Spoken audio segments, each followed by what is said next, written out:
Hi student, hello students, welcome students. D and A block में फिर से आपका स्वागत है।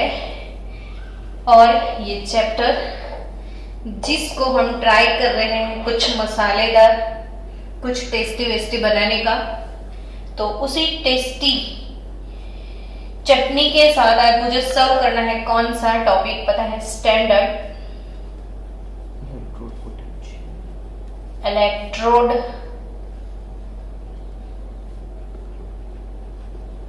पोटेंशियल। इस टॉपिक को हम ऐसे ही आज सिखा रहे हैं, ऐसे मन कर रहा है कि चलो बच्चों को कुछ ऐसे ही सिखाया बैठे बैठे। Standard electrode potential, standard electrode potential. अभी जो 12th वाले बच्चे क्लास में बैठे हैं, इनको तो चैप्टर 3 हो गया है इलेक्ट्रोकेमिस्ट्री, तो काफी कुछ पता होगा। और 11 से जो बच्चे अभी नए नए नए ऐसे आ गए हैं जिनको इलेक्ट्रोकेमिस्ट्री नहीं हुआ है, इनके लिए थोड़ा मेहनत करेंगे तो 12th वालों का रिवीजन हो जाएगा और नए बच्चों का रिफ्रेशमेंट हो जाएगा। चलो स्टार्ट किया जाए। क्या लिखा है टॉपिक में? Standard electrode potential. बच्चों कभी भी कोई आके बोले आपको कि पोटेंशियल क्या है, तो पोटेंशियल का मतलब क्या होता है कि आपके अंदर जो कैपेसिटी है, आपकी इनर कैपेसिटी, इसको मैं क्या बोलूंगी? आपका पोटेंशियल। तो इलेक्ट्रोड पोटेंशियल का क्या मतलब होगा? तो कोई इलेक्ट्रोड का कैपेसिटी, ठीक है ना। इलेक्ट्रोड पोटेंशियल का मतलब कैपेसिटी ऑफ इलेक्ट्रोड। अब अगेन क्वेश्चन, मैडम किस बात का कैपेसिटी है ना? तो जो इलेक्ट्रोड होते हैं, मान लो जिंक का इलेक्ट्रोड है, तो जिंक सॉलिड से बनेगा जिंक +2 एक्वियस। कैसे बनेगा? तो 2 इलेक्ट्रॉन लूज करके। हम ये चीजों पे कभी फोकस नहीं करते। मैंने फेज लिखा है, ध्यान से वो देखो कि zinc solid as a metal, zinc solid as a metal से कन्वर्ट किस चीज में हुआ? जिंक +2 एक्वियस में, सॉल्यूशन में जा रहा है। मतलब समझो कि अगर मेरे पास बच्चों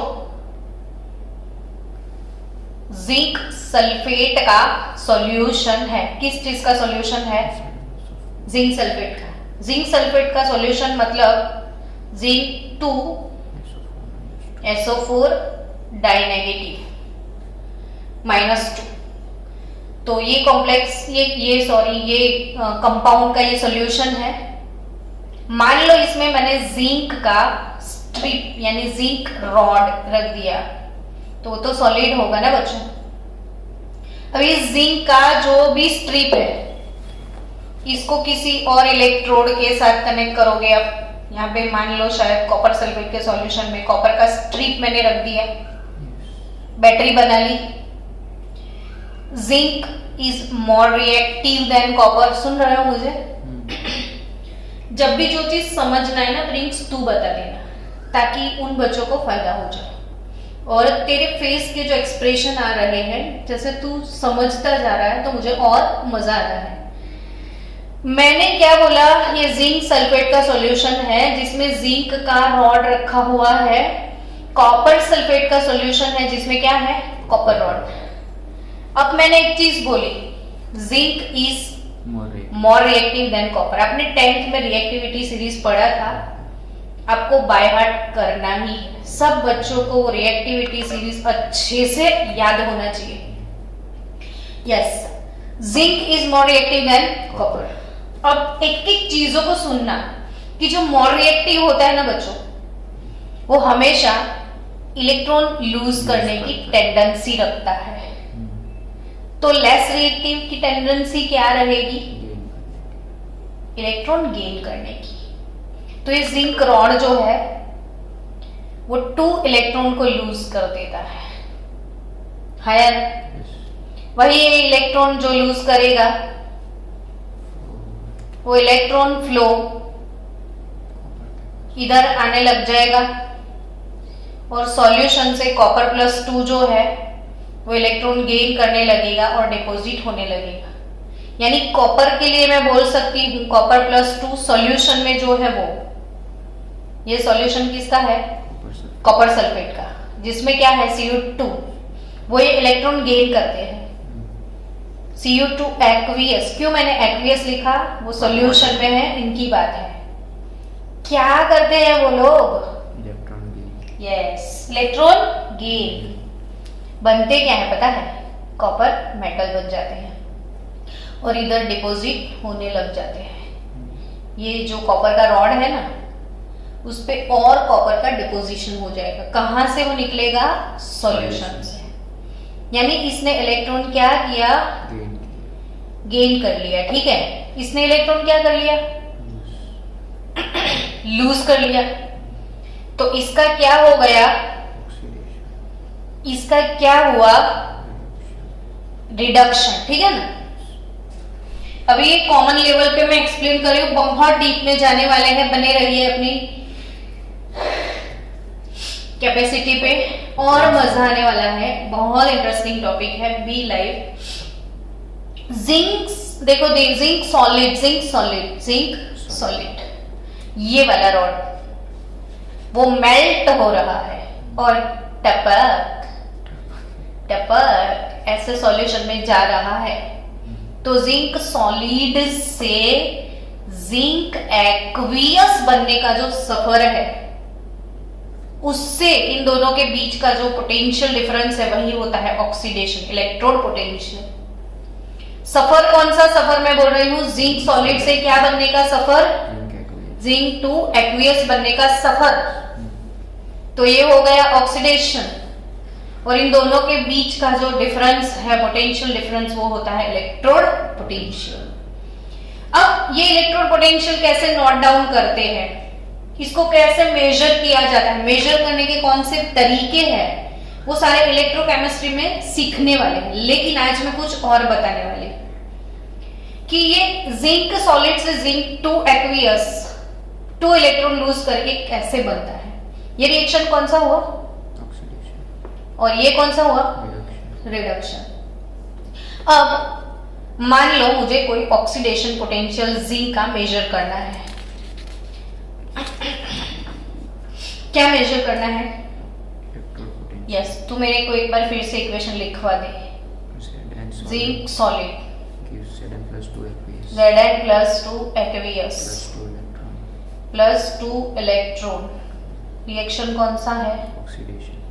ऑक्सीडेशन। क्या आपको लगता है बच्चों, ये वाला प्रोसेस आपने क्या इमेजिन किया है? पता है कि जिंक सॉलिड है, ठीक है, उसने 2 इलेक्ट्रॉन लूज कर लिए, वो एक्वियस बन गया, है ना? नहीं, ये रिएक्शन कितने स्टेप में होता है अब वो सोचना है आपको। तो सबसे पहले ना बच्चों, जिंक सॉलिड को जिंक गैस में लेके जाना पड़ता है। अगर आपको पर्टिकुलर जिंक ये वाले रिएक्शन का पोटेंशियल मेजर करने की बड़ी इच्छा हो रही है अंदर से, तो ठीक है, तो बड़े प्यार से आपको रिएक्शन को हैंडल करना पड़ेगा। इसमें सबसे पहला रिएक्शन कौन सा इंक्लूड होता है? सॉलिड से आप इसको किस में लेके जाओ? गैस में। क्योंकि ना कोई भी मेटल गैसियस फेज में ही इलेक्ट्रॉन लूज करती है। तो चैप्टर 3 में आयोनाइजेशन का डेफिनेशन याद आया कि 1 mole, yes, minimum energy required to remove an electron from gaseous neutral atom. तो जिंक सॉलिड से हमें किस चीज में जाना है? जिंक गैस में। अब सोच बच्चा कि जिंक सॉलिड, तो जिंक मेटल होगी, उसके कर्नल्स के नीचे उसके डीलोकलाइज इलेक्ट्रॉन्स होंगे। लेकिन आप लोग जानते हो ना कि जिंक में सिर्फ 4s के इलेक्ट्रॉन डीलोकलाइज होते हैं, डी के नहीं होते हैं। 3d10 4s2 fully filled D orbital, तो खाली 4s के डीलोकलाइज होते हैं, इसलिए इसका मेटालिक बॉन्ड वीक होता है। There is a weak metallic bond in zinc, और जब मेटालिक बॉन्ड वीक होता है तो वो इजीली एक दूसरे से सेपरेट हो जाते हैं। अब जिंक पूरा ऐसे मेटल होता है, इसमें से हमें एक छोटू सा जिंक का एटम निकालना है, उसे अलग करना है, तो वही प्रोसेस को हम बोलते हैं एटोमाइजेशन। क्या बोलते हैं? और उसके लिए जो एनर्जी देना पड़ता है उसे क्या बोलते हैं? Enthalpy of atomisation. मतलब पूरा जिंक का क्रिस्टल है, उसमें से उसका एक बच्चा उठा लेते हैं एटम बना के, तो प्रोसेस क्या है? एटोमाइजेशन। हालांकि जिंक का एंथैल्पी ऑफ एटोमाइजेशन कम होगा। ये चीजों को आपको इसलिए बार बार सुनना है क्योंकि आपको बहुत यूटिलाइज करना है। इसलिए जिंक का जो आपको पता है कि खाली 4s के इलेक्ट्रॉन डीलोकलाइज होते हैं, कम इलेक्ट्रॉन डीलोकलाइज होते हैं तो मेटालिक बॉन्ड वीक होता है, इसलिए इसका मेल्टिंग पॉइंट लो होता है। किसका मेल्टिंग पॉइंट लो होता है? जिंक का। यानी आसानी से जिंक सॉलिड से गैस में जाएगा। आप मेरे को ये बता सकते हो प्लीज कि ये वाला रिएक्शन एंडो होगा या एक्सो होगा? बच्चों आप भी आंसर दे सकते हो, लाइव बच्चे जो भी बैठे आंसर दीजिए। सॉलिड से गैस में जा रहे हो, एंडो होगा कि एक्सो? एंडो। हीट प्रोवाइड करोगे तब भी वो गैस में जाएगा। सॉलिड कभी गैस में कैसे जाता है? हीट देना पड़ता है। अब जो हीट देना पड़ता है ना, तो दुनिया भर के हीट को तो हम जानते हैं डेल्टा एच ही बोलना है, एंथैल्पी बोलना है, लेकिन लेबल कौन सा चिपकाओगे? सब्लिमेशन। That's good. सॉलिड से सीधा किस में जा रहे हो? गैस में। That is sublimation process.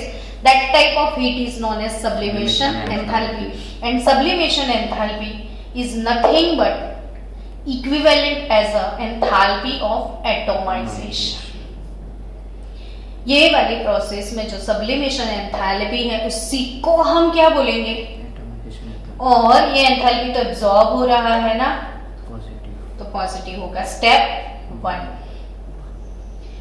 चलो, मैं पहाड़ पे चढ़ना था, एक लेवल पर तो हम आ चुके हैं। अब गैस का क्या किया जाए बोलो? तो गैस का क्या करेंगे? इलेक्ट्रॉन भगाए जाएंगे और क्या? बोलो इसको, इलेक्ट्रॉन लूज कर चल। एनर्जी तो दो।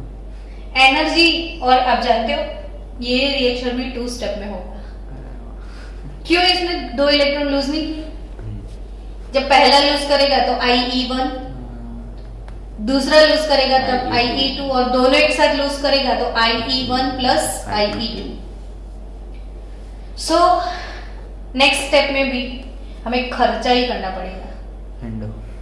डेल्टा एच जो भी खर्चा करते हो, डेल्टा एच प्रोसेस एंडो की एक्सो, एंडो ही एंडो, कोई शक नहीं पैदा होता। Ionization is always endothermic, always. तो लिखना क्या? आई ना, देना पड़ेगा पॉजिटिव। हर्ष मैडम +2 तो लिखो। धीरे धीरे भाई। चलो, और कोई स्टेप बाकी ऐसा लगता है कि चढ़ गए अब पहाड़ पे? एक्वियस में तो यस, एक्वियस में लेके जाना पड़ेगा। तो गैसियस एटम को एक्वियस में लेके कैसे जाए? अरे भाई पानी डाल दो, है ना। अब ये तो जिंक बाबू जो है ना, वो जिंक बाबू पॉजिटिव चार्ज वाले बंदे हैं, और आप जानते हो पानी पानी एक्वा तो ब्लू होता है ना, तो ये पानी के मॉलिक्यूल यस ये जिंक को कवर करेंगे। आजा मेरे प्यारे जिंकू, छोटे जिंकू, पानी तेरा राह देखता है। तो ये पानी पानी हो गए। जानते हो जिंक +2 को पानी से कवर करना, ये प्रोसेस को क्या बोलते हैं? हाइड्रेशन। प्रज्ञा मैडम के बच्चे को हाइड्रेशन नहीं पता है, वो पॉसिबल ही नहीं है, क्योंकि मैम इतनी बार हाइड्रेशन पढ़ाते हैं। पता है ये हाइड्रेशन हम और भी 10 बार पढ़ाने वाले जब तक आपका 12 खत्म हो जाएगा। तो ये चीज है हाइड्रेशन। यानी गैसियस जो एटम है उसके सराउंडिंग्स में ऐसे वाटर मॉलिक्यूल अट्रैक्ट होके आ जाते हैं। उसे बोला जाता है क्या?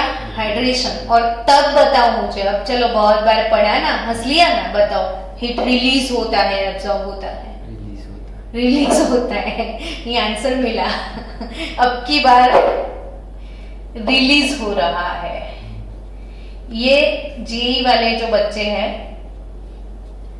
नीट वाले जो बच्चे हैं, कृपया ध्यान दें, ये टॉपिक बहुत बहुत बहुत ज्यादा इंपॉर्टेंट है।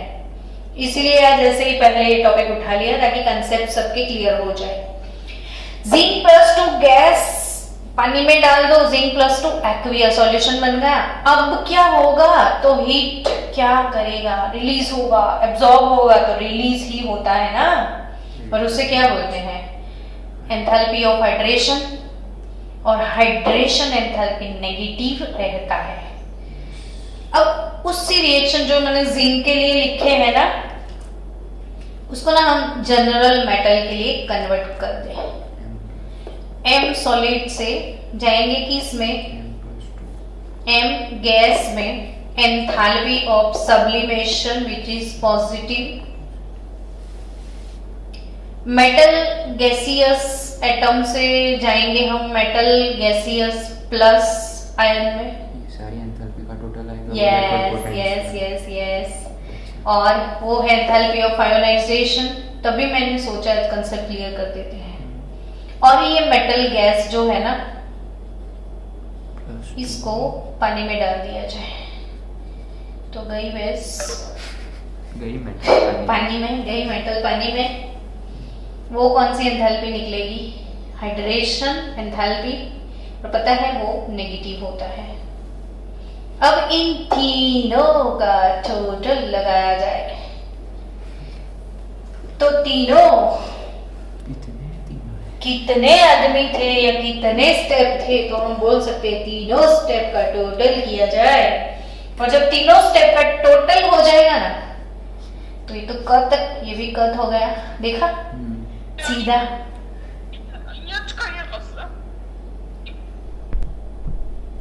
ओके, ये देखो M सॉलिड से सीधा क्या हो गया? M plus aqueous.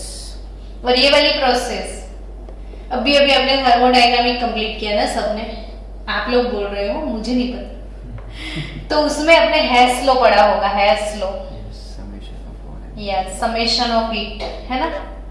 यानी अगर ये रिएक्शन 3 स्टेप में होता है, ये 3 स्टेप को कुल मिला के फाइनल स्टेप ये मिलता है, तो ये तीनों स्टेप का एंथैल्पी टोटल या रिएक्शन एंथैल्पी जिसको बोलते हैं, वो कैसे मिलेगा? तो enthalpy of sublimation plus enthalpy of ionization plus hydration enthalpy से मिलेगा, है ना। तो स्टूडेंट, अब आप मेरे को बोल सकते हो कि लिथियम का नेगेटिव क्यों है? ये जो टोटल नहीं आया बच्चों, टोटल नहीं आया, रिएक्शन एंथैल्पी टोटल वही है इलेक्ट्रोड पोटेंशियल, यही है इलेक्ट्रोड पोटेंशियल। ऐसे ही मेजर किया जाता है, लेकिन इतनी लंबी प्रोसेस कौन करे? तो इसको मेजर करने के शॉर्ट 2 तरीके हैं, वो हम इलेक्ट्रोकेमिस्ट्री में पढ़ते हैं कि हाइड्रोजन को ऐसा रेफरेंस रख के निकाल देते हैं। शॉर्ट इसके प्रोसेस भी है इलेक्ट्रोड पोटेंशियल ईएमएफ को कैलकुलेट करने के, लेकिन रियली ईएमएफ कैसे कैलकुलेट किया जाता है? तो ऐसे, ये 3 रिएक्शन, अगर आपके पास सब्लिमेशन एंथैल्पी है, आयोनाइजेशन है, हाइड्रेशन है, तीनों का मिला के जो टोटल आंसर मिलता है वही क्या है? Electrode potential, standard electrode potential. But अगर प्रोसेस ऑक्सीडेशन का है तो स्टैंडर्ड ऑक्सीडेशन पोटेंशियल। प्रोसेस अगर रिडक्शन का है, अब आप सोचो कि रिडक्शन में कैसे करेंगे, तो रिडक्शन नहीं निकालना, यही ऑक्सीडेशन निकाल दिया, अब उसका ऑपोजिट प्रोसेस क्या हो जाएगा? रिडक्शन ना। तो वो जो वैल्यू नेगेटिव आया सपोज, तो ऑक्सीडेशन पोटेंशियल अगर नेगेटिव है तो रिडक्शन पॉजिटिव हो जाएगा, और रिडक्शन पॉजिटिव है तो ऑक्सीडेशन नेगेटिव। समझ गए? अब समझो बात को बच्चों कि तीनों का टोटल। अब लिथियम सबको पता है, नहीं पूछ तो लेते, भरोसा नहीं रखना है। लिथियम कौन से ग्रुप का एलिमेंट है? आंसर दो मुझे। लिथियम ग्रुप नंबर 1 का। Very good. Group number 1, group number 1 ली ना की रब से फरियाद। ना की रब से फरियाद। और आपको पता है लिथू, इसको कितने प्यार से हम बुलाते थे, अपना लिथू। और अपना जो लिथू ना सबसे छोटा है साइज में, किसी भी ग्रुप में टॉप टू बॉटम साइज बढ़ जाता है।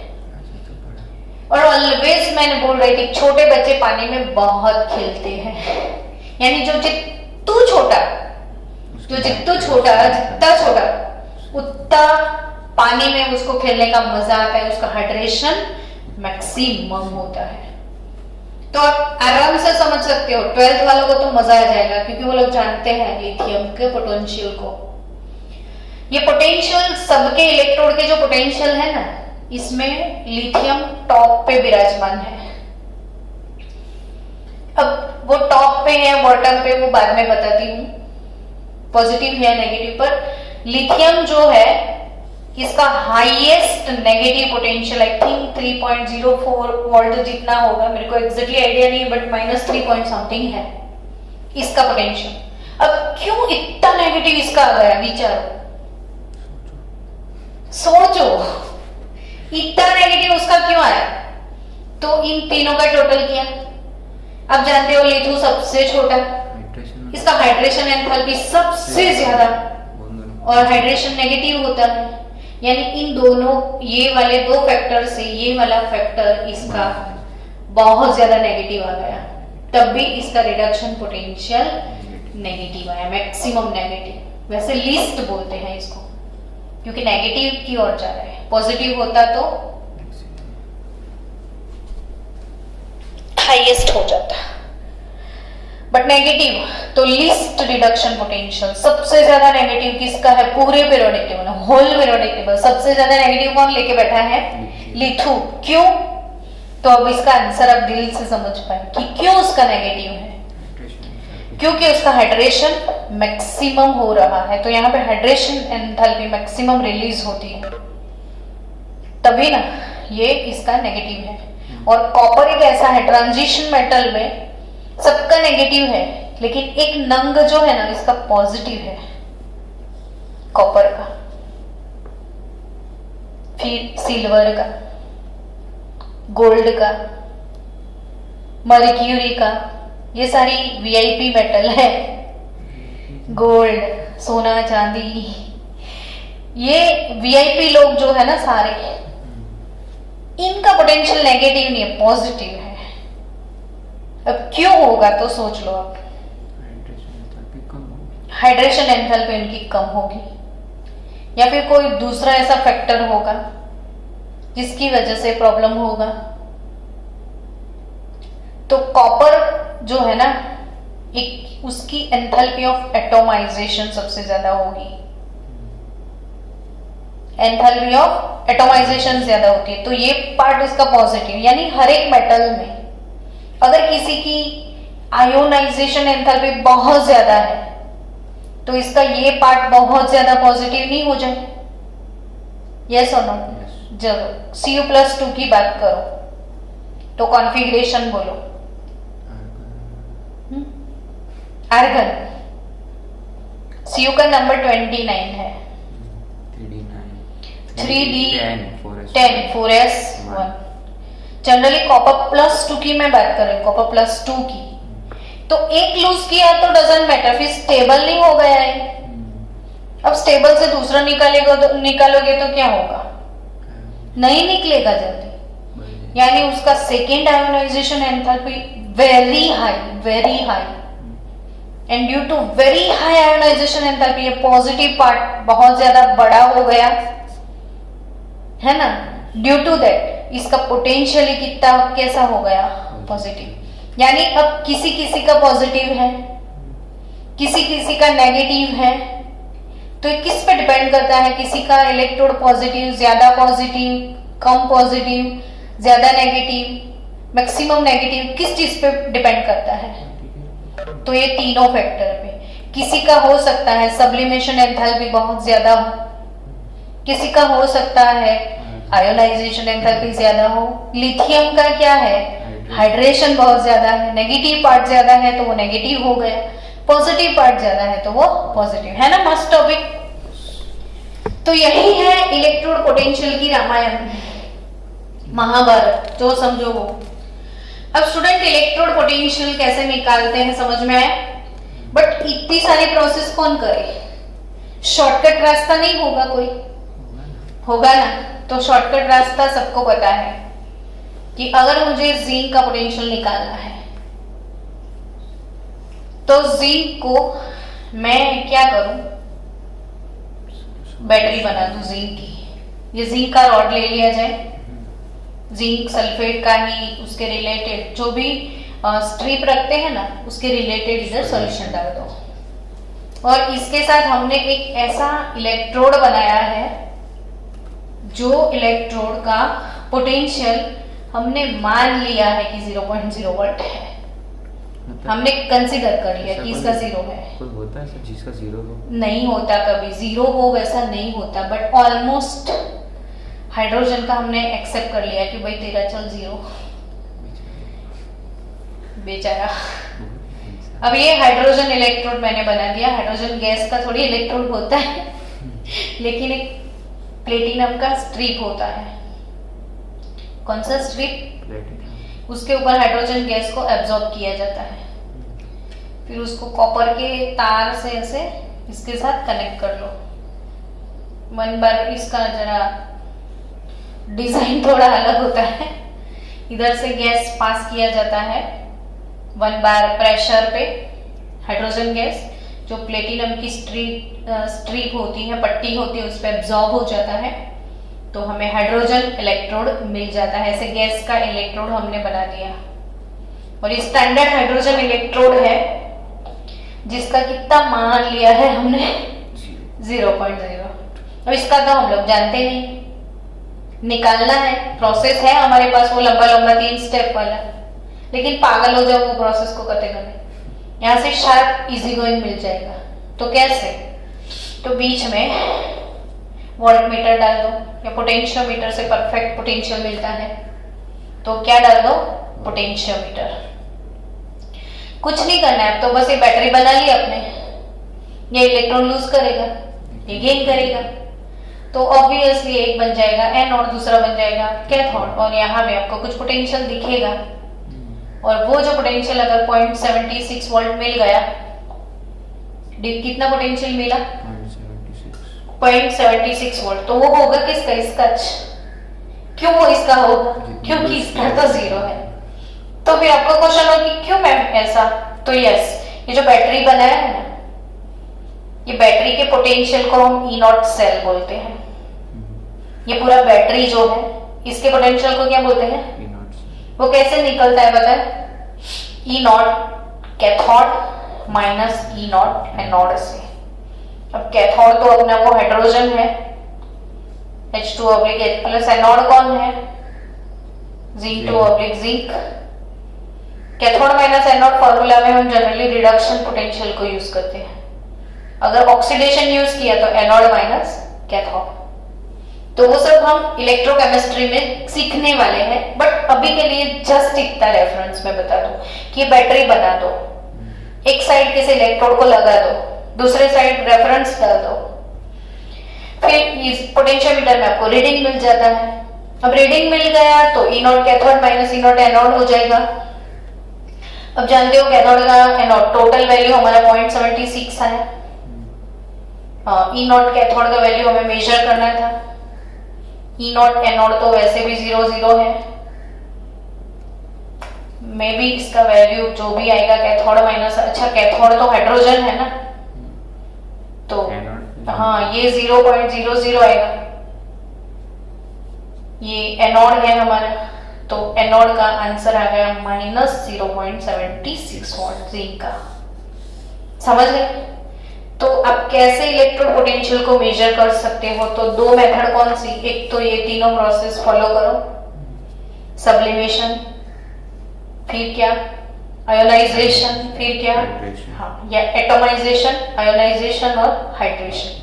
तीनों एंथैल्पी में जितना वेरिएशन आएगा उसके हिसाब से पोटेंशियल मिलेगा। तो ये जो पोटेंशियल है कैसे मिला? इलेक्ट्रोड पोटेंशियल कंसेप्ट क्लियर सबका? जितना ज्यादा हाइड्रेशन होगा उतना ही नेगेटिव आएगा। और कॉपर का क्यों नेगेटिव नहीं है और पॉजिटिव है, तो कॉपर का आयोनाइजेशन एंथैल्पी फैक्टर बहुत ज्यादा है इसलिए। तो स्टूडेंट, इलेक्ट्रोड पोटेंशियल के बारे में जो जो आपको कंसेप्ट क्लियर करना था वो मैंने आपको क्लियर करवाया। अब दूसरी बात मैं इलेक्ट्रोड पोटेंशियल में आपको बता दूं कि इसके हिसाब से दो मेथड मैंने सिखाए ना। अब ये वाला जो मेथड है ना, हम वही ज्यादा यूटिलाइज करते हैं, लेकिन नाउअडेज हम ये हाइड्रोजन इलेक्ट्रोड को भी यूज नहीं करते। Nowadays we are using calomel electrode. Calomel क्या होता है? मर्क्यूरी। मर्क्यूरी से जो इलेक्ट्रोड बनता है वो कैलोमल बोलते हैं इसको। मर्क्यूरी के इलेक्ट्रोड को क्या बोलते हैं? Calomel electrode. तो हम ये यूज करते हैं ज्यादा। चलो, किसी को भी यूज कर लिया, डजंट मैटर। इलेक्ट्रोड पोटेंशियल हमारे पास आ गया। तो ऐसे ऐसे ऐसे करके हमने दुनिया भर में जितने इलेक्ट्रोड थे ना, सबके पोटेंशियल निकाल दिए। फिर सबके पोटेंशियल के साथ एक रिलेशन मैच कर लिया। जैसे हमारे पास बहुत सारे एलिमेंट थे तो उनको क्लासिफिकेशन करके पीरियोडिक टेबल कैसा बना दिया, आपको ग्रुप वाइज मिल गया, पीरियड वाइज मिल गया। वैसे जितने भी इलेक्ट्रोड थे ना, सबका क्या निकाल दिया? Electrode potential. फिर सबके इलेक्ट्रोड पोटेंशियल को किसी एक सीक्वेंस में अरेंज कर दिया और वो सीक्वेंस डिक्रीजिंग ऑर्डर में ले लिया, डिक्रीजिंग ऑर्डर में। तो हमारी एक सीरीज मिल गई पूरी, जिसे हम बोलते हैं EMF series, electromotive force. Electrode potential जब हाइड्रोजन के रेफरेंस में निकलता है, मैंने क्या बोला? इलेक्ट्रोड पोटेंशियल हाइड्रोजन के रेफरेंस में निकलता है तो उसे बोलते हैं हम ईएमएफ। अब बच्चों, वो सीरीज की टॉप पे विराजमान कौन है वो सीख ही लो, फ्लोरीन। सीरीज की टॉप पे कौन विराजमान है? फ्लोरीन। ये पॉजिटिव है, नीचे नेगेटिव, ये मोस्ट, तो ये लिस्ट हो जाएगा, है ना? लिस्ट पोटेंशियल, तो वो कौन है पता है? लिथो। अपनी बॉटम पे कौन है? लिथो।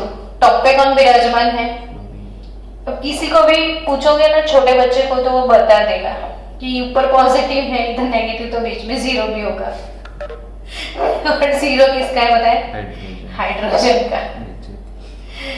तो ये सारे हाइड्रोजन के रेफरेंस से निकाले गए हैं। इसमें हाइड्रोजन से ऊपर वाले भी बहुत है, हाइड्रोजन से नीचे वाले भी बहुत है।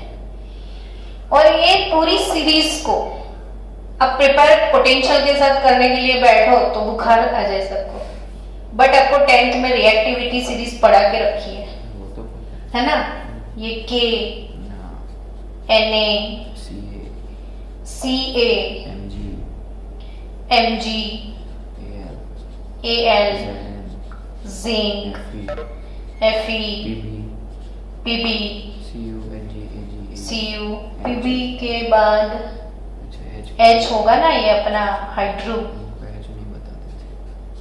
ये 0 0 आ गया, यानी आगे वाले सारे नेगेटिव। और हाइड्रोजन, अब हाइड्रोजन के पीछे वाले देखो, Cu, Ag, सारे D block, VIP D block, mercury और गोल्ड, इतने वीआईपी डी ब्लॉक पॉजिटिव है, बाकी सब नेगेटिव। तो सब डी ब्लॉक ट्रांजिशन एलिमेंट का इलेक्ट्रोड पोटेंशियल नेगेटिव है। किनको छोड़ के? इन महानुभावों को छोड़ के। इनका वो आयोनाइजेशन एंथैल्पी, ये नोबेल मेटल है ना, सारी नोबेलिटी जो है वही उनको, आयोनाइजेशन एंथैल्पी उनकी बहुत ज्यादा है, तब भी इनका पोटेंशियल कैसा आ गया? पॉजिटिव। समझ रहे हो?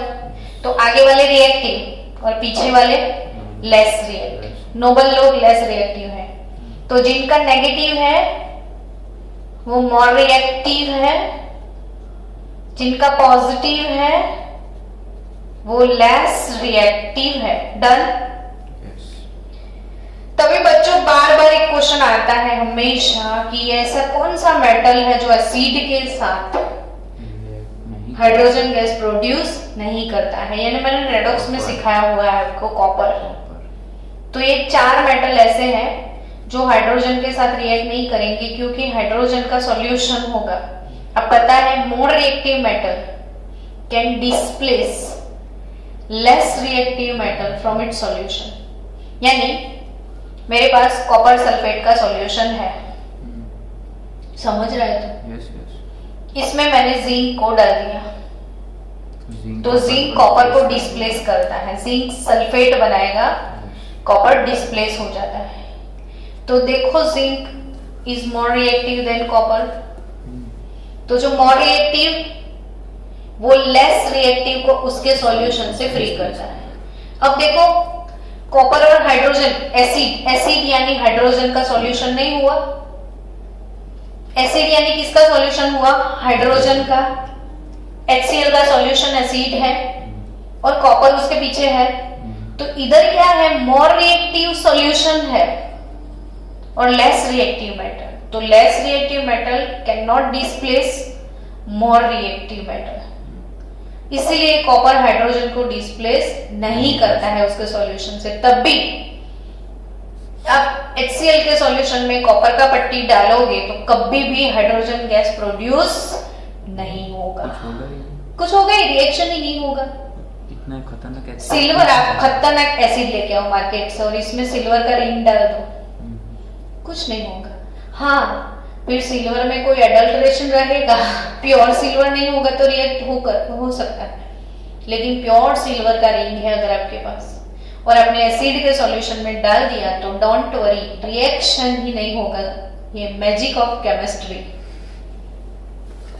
केमिस्ट्री का मैजिक। तो ये पीछे वाले महानुभाव पॉजिटिव क्यों है वो समझ में आया, क्योंकि उनकी आयोनाइजेशन एंथैल्पी बहुत ज्यादा है।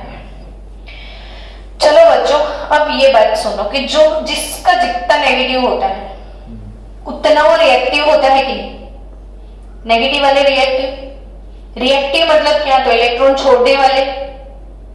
रिएक्टिव मतलब क्या? इलेक्ट्रॉन छोड़ने। हाँ, जिंक अगर रिएक्टिव है तो जिंक इलेक्ट्रॉन को छोड़ रहा है, इलेक्ट्रॉन को लूज करता है, और लॉस ऑफ इलेक्ट्रॉन उसे बोलते क्या है? और जिनका खुद का ऑक्सीडेशन होता है वो रिड्यूसिंग एजेंट होते हैं। यानी लिथियम पूरे होल पीरियोडिक टेबल में स्ट्रॉन्गेस्ट रिड्यूसिंग एजेंट अगर कोई है तो वो लिथियम। एंड में जब से कितना भी पढ़ा रहे हो बच्चों, अब एक चीज नोटिस करो, कुछ भी रट्टाफिकेशन की जरूरत केमिस्ट्री में है ही नहीं, जरा भी रट्टा नहीं मारना है। कितना मस्त, हम कब से बैठे ऐसे स्मूथली जैसे च्युइंगम खा रहे हैं, वैसे एक के बाद एक बैक टू बैक टॉपिक जा रहा है। ऐसे ही पूरा केमिस्ट्री दिमाग में भर लो अगर आप, तो कहीं पे भी बैठ जाओ, कुछ भी सॉल्व करके आ सकते हो। आज जो भी चीजें सीखी ना एक दूसरे से कितनी रिलेटेड है, तो आपको सारी चीजें समझ में तो आई ना? हाँ ठीक है, ये समझ में आया। तो ये वाला क्वेश्चन अभी मैंने क्यों एक्सप्लेन किया, आपको मन में लड्डू फूटा होगा। लेकिन बच्चों D&F ब्लॉक एलिमेंट में एनसीईआरटी में क्वेश्चन शायद मैंने देखा कहीं पे वो क्वेश्चन डाल दिया है। ऑक्सीडेशन स्टेट वाला टॉपिक देखो, उसके बाद ट्रेंड्स वाला टॉपिक देखो, ट्रेंड्स वाला topic 8.3.5, topic 8.3.5 trends in the M+2 / M standard electrode potential, ये टॉपिक है अपनी टेक्स्ट बुक में। और उस टॉपिक में वही चीज देखो कि the unique behaviour of copper, वही टॉपिक दिया गया है। टॉपिक क्या है? द यूनिक बिहेवियर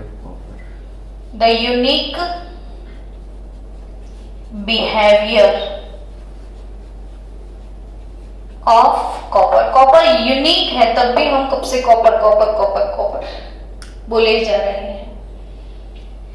और यूनिक क्या है? तो having positive, having positive E not. E not किसको डिनोट करते हैं? Electrode potential, standard electrode potential को ई नॉट लिखते हैं हम। और प्रोसेस अगर रिडक्शन है तो इधर रिडक्शन, या ऐसे भी लिख सकते हो ई नॉट Cu+2 ऑब्लिक Cu। ये +2 से Cu हो रहा है ऑक्सीडेशन, तो ये रिडक्शन पोटेंशियल है। और ऐसे लिख दिया Cu ऑब्लिक Cu2 तो वो कौन सा हो गया? ऑक्सीडेशन हो गया। सो बच्चों अभी अभी मैंने क्या सिखाया कि कौन से फैक्टर पे इलेक्ट्रोड पोटेंशियल डिपेंड करते हैं। तो सब्लिमेशन एंथैल्पी पे, फिर दूसरा आयोनाइजेशन एंथैल्पी पे, और तीसरा हाइड्रेशन एंथैल्पी पे। ठीक है। अब कॉपर के बारे में क्या लिखा है? तो कि account for its inability to liberate H2 from acid. आ गया बात वही घुमा फिरा के कि accounts for its inability to liberate H2 from acid. Copper metal ऐसा मेटल है कि एसिड में उसको डाल दो तो वो H2 लिबरेट नहीं करता है। और ये क्वेश्चन इतना हॉट फेवरेट है ना नीट वालों को, हर एक साल के बाद, एक साल आ ही जाता है। अगर लास्ट ईयर नहीं था तो इस साल आ ही जाएगा। कितना मस्त क्वेश्चन है। क्या पूछे पर इस पे? वही कि HCl के सॉल्यूशन में कौन सा मेटल है जो हाइड्रोजन गैस प्रोड्यूस नहीं करता है? तो हाइड्रोजन के बाद वाले सारे VIP। क्यों? तो only oxidizing acid nitric and hot concentrated sulphuric acid react with copper. यानी कॉपर के साथ खाली कौन रिएक्ट कर सकता है? Hot and concentrated nitric and hot and concentrated sulphuric acid. बाकी लोग उसके साथ रिएक्ट नहीं करते हैं। तो उसमें भी हाँ, ये हम पी ब्लॉक में पढ़ेंगे इसके रिएक्शन। डिफरेंट कंसंट्रेशन पे डिफरेंट गैस निकलता है, तो वो टॉपिक भी पी ब्लॉक में है। चलो आगे पढ़ते हैं कि क्यों ऐसा है। तो द कॉपर, इसमें लिखा भी है बुक में कि the high energy to transform Cu to Cu+2 is not balanced by its hydration enthalpy. यानी इसकी सबसे ज्यादा प्रॉब्लम कौन सी एंथैल्पी में है? आयोनाइजेशन। मैंने अभी एक्सप्लेन तो किया था कि कॉपर से बनेगा कॉपर +1 तो 3D10 बहुत हाई हो जाएगा। 4s1 है कॉन्फ़िगरेशन। कॉपर +1 बनेगा तो ये 4s का एक चला जाएगा। 3D10 तो जो कि स्टेबल इलेक्ट्रॉनिक कॉन्फ़िगरेशन है और उसमें से इलेक्ट्रॉन निकालना तो बहुत ज्यादा टफ है ना?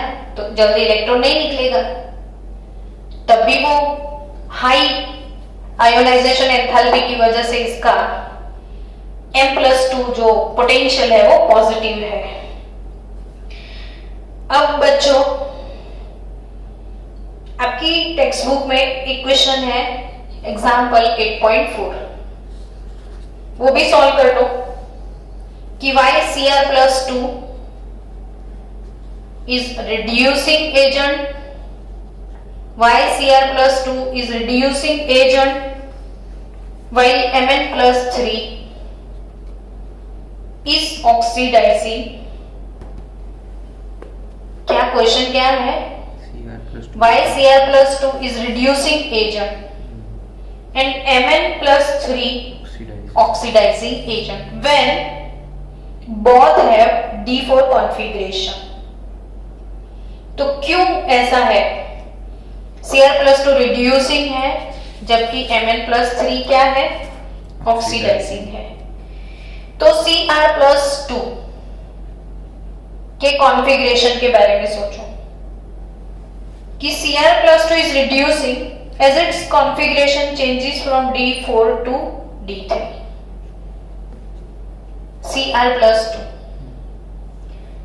तो D4 to D3 कॉन्फ़िगरेशन बनेगा कैसे? तो क्रोमियम का कॉन्फ़िगरेशन लिख दो ना भाई, 3D5 है 4s1। अब Cr+1 बन गया, 4s का एक चला गया। अब ये क्या है? Cr+, हाफ फिल स्टेबल है। तो उसको पसंद आएगा कि नहीं आएगा स्टेबल बनना? बहुत ज्यादा पसंद आएगा ना। अब वो अगर वो Cr+2 है ना, और अब वो क्या बनना चाहेगा? Cr+3। समझना बात को। Cr+2 है तो वो 3d5 है, Cr+3d5 है, Cr+2 3d4 होगा और Cr+3 क्या होगा? 3d3 होगा। डन। चलो अब Cr आपको ये सोचना है कि d4 2 d3 so later having half-filled T2G level on other। अब Cr+3 कौन सा एजेंट है ऐसा बोला? Cr+2 रिड्यूसिंग एजेंट है। तो रिड्यूसिंग एजेंट किसको बोलते हैं वो बोलो? तो रिड्यूसिंग एजेंट वो है जिसका खुद का ऑक्सीडेशन होता है, ऐसे ही सोचना है। रिड्यूसिंग एजेंट वो है जिसका खुद का, अब खुद का ऑक्सीडेशन होना मतलब ऑक्सीडेशन स्टेट इंक्रीज होना। ऑक्सीडेशन किसको बोलते हैं? Increase of oxidation state. अब आपको लग रहा होगा कि 11th नहीं पढ़ा तो 12th पढ़ ही नहीं सकते केमिस्ट्री में। तो oxidation, increase in oxidation state is nothing but what? Oxidation. अब ये कौन सा एजेंट है? रिड्यूसिंग एजेंट, यानी उसका खुद का ऑक्सीडेशन होने वाला है, यानी वो Cr+2 से क्या बनना चाहेगा? Cr+3, है ना? क्यों? तो ये d ऑर्बिटल जो है ना उसमें हमेशा ऐसे एनर्जी स्प्लिटिंग रहता है। वो आप चैप्टर 9 कॉम्प्लेक्स कंपाउंड में पढ़ोगे फिर। तो d ऑर्बिटल में स्प्लिटिंग रहता है, तो नीचे वाली जो ऑर्बिट है वो T2G और ऊपर वाली जो होती है Eg। ये चैप्टर 9 में पढ़ोगे। लेकिन d कितनी होती है? 5 होती है ना। 5d से 5 आउट ऑफ 5 3d ऑर्बिटल जो होती है, कौन सी 3d? dxy, dyz, dzx which is in plane, ये एक्सिस के ऊपर नहीं होते। तो ये तीनों कम एनर्जी वाले हैं जिनको T2G बोलोगे आप। और ये ज्यादातर Eg यानी कौन से? dx² - y² और dz²। तो Cr+2 से वो Cr+3 में जाने की इच्छा बहुत रखता है। 4 से वो किस में जाने की इच्छा रखता है? 3 में, ताकि उसके तीनों ऑक्यूपाई हो जाते हैं ये। और तीनों ऑक्यूपाई हो गए तो अगेन वो स्टेबिलिटी वाला फंडा आ जाता है इसमें। बहुत ज्यादा कॉम्प्लिकेटेड है केमिस्ट्री। ऊपर से नीचे ये लोअर एनर्जी होते हैं, ये हायर एनर्जी होते हैं। तो हायर एनर्जी खाली हो जाते हैं। 4 होगा पहले तो चौथा, 4 होगा तो फिर वो चौथा इधर होगा, पर वो डिपेंड करता है कि कितना स्प्लिटिंग है। तो समझ गए? तो T2G3 वो गेन करेगा 2 से वो 3, ये 3d4 से जाना चाहेगा हमेशा 3d3 में, ताकि उनका T2G ऑर्बिट ऐसे स्टेबल बनता है 3 को गेन करके। तो having a half filled T2G level, on other hand Mn+3 से Mn+2 ज्यादा बनना चाहेगा। Mn+3 है अगर और Mn2 है तो Mn को 3 से, Cr को 2 से 3 में जाना ज्यादा पसंद है। हालांकि Mn को 3 से 2 में जाना ज्यादा पसंद है। क्यों? तो Mn3 देखो ना, Mn का नंबर 25 है, 3d5 4s2। अब Mn+1 यानी 4s का 1 गया, +2 यानी 4s के 2 गए, और +3 यानी 3d4 हो गया। अब सोचो कि d4 है 3 में और Mn+2 है तो 3d5 हाफ फील्ड स्टेबल मिल रहा है। समझ रहे? हाँ, मिल रहा है ना। 3 से अगर वो 2 में जा रहा है तो 2 वाला 3d5 हाफ फील्ड स्टेबल हो रहा है, यस और नॉट?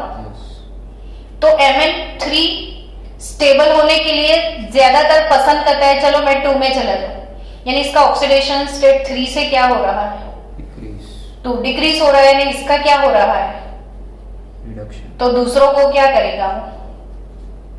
इसीलिए ये मैंगनीज जो है वो strong oxidizing, Mn3 strong oxidizing agent है फाइंड Cr2 स्ट्रॉन्ग रिड्यूसिंग। तो है ना ये नीट का जबरदस्त क्वेश्चन।